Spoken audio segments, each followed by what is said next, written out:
Central Texas. This is a wonderful day for training, but it is absolutely worth the trip to come up here.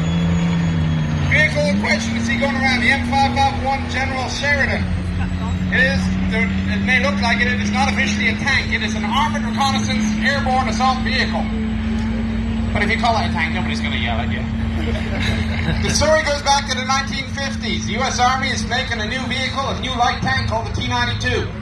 It is failing miserably in testing. It's costing a lot of money to fix. In the meantime, the Soviets released a new reconnaissance vehicle called the PT-76 light tank. It swims.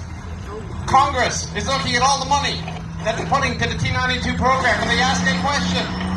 This new tank that you're making, does it swim? The Army goes, no, it wasn't supposed to. But the Russians have one that swims. Oh, make us a new tank that works, that also swims. And by the way, if you can also chuck it out of airplanes, even better.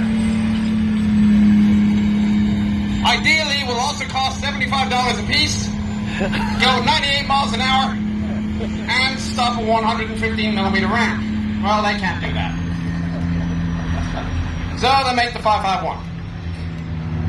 It is designed, as I say, for two things. One is armored reconnaissance, and the other is being chucked out of airplanes. So this saw service, they built between 59 and 65, or correction, 70, about 1,200 of the things. It's got a 300 horsepower Detroit diesel engine.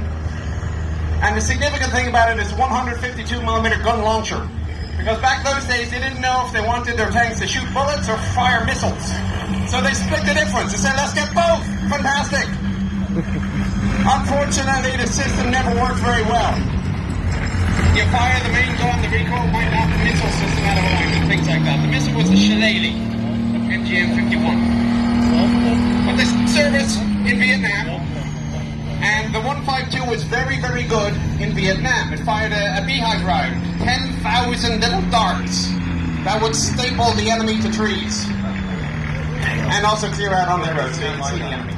Yeah, anything, the next thing that might The vehicle in question that's going around there, this was delivered to the museum in '96, and they opened it up and they're doing the restoration. And they found somebody had dropped a spanner into the engine deck and was marked with a unit. Turns out this vehicle is from the 11th Armored Cavalry Regiment, the Black Horse.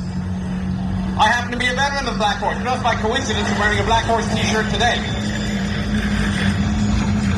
The vehicle itself, though, wasn't very successful. Most of them were withdrawn from service by the late 1970s, and they were turned into enemy tanks. They were put in plastic sheeting, turned into a Vismod, and it will be used as an enemy tank in Fort Irwin. With one exception, a company was retained in the 82nd Airborne and went to 1991 to the Gulf.